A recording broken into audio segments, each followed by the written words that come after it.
ఏంటే ఇది? సారి చెప్తున్నా కలిపేస్తున్నారు బట్టలు. ఎన్ని బట్టలు పోతున్నాయి నిషా ఇలాగా?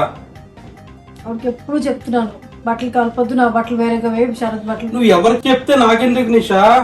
నెలకు ఒక షర్ట్ పోతుంది నాది. నువ్వు నాకు తెలిసి కొన్ని షర్ట్లు పెట్టట్లేదు, తీసి పడేస్తున్నావు బయట, మరి దొరుకుతానేమో చెప్పి. ఏ షర్ట్ మంచిది అనుకుంటే ఆ షర్ట్ పాటు చేసి పడేస్తున్నారు. అక్కడ చూసుకోవాలి ఎలాగా కలర్ అని ఇస్త్రీ మొలకలు పెట్టిస్తారు, ఇస్త్రీ కలిగి ఇచ్చారు నిషా, నాకు అర్థం అవదు. చూసుకోవట్లేదా? నాకు అక్కడ మరకలు పడిందని చెప్పలేదు, ఇప్పుడే చూస్తున్నాను నేను. నువ్వు పట్టించుకుంటున్నావు ఇంట్లో ఏం జరుగుతుందో? పట్టించుకుంటున్నా. లేకపోతే ఏంటి నిషా ఇది ఫస్ట్ టైం కాదు, ఇది ప్రాబ్లీ ఒక 100సారో 200సారో ఇది. ఇక నాకు ఇంకేం చేయాలో అర్థం అవ్వట్లేదు. మీకేం పోయింది వదిలేస్తున్నారు? ఒక్కొక్క షర్ట్ 2000 3000 షర్ట్లు ఇవన్నీ.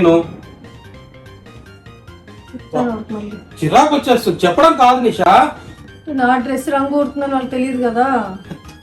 నువ్వేం చేస్తావు అయితే వాళ్ళు తెలియపోతే? నాకు చెప్పకుండా వేసేస్తున్నారు బట్టలు. నేను పనిలో ఉంటే పనిలో ఉండవు, ఫోన్ లో ఉంటావు.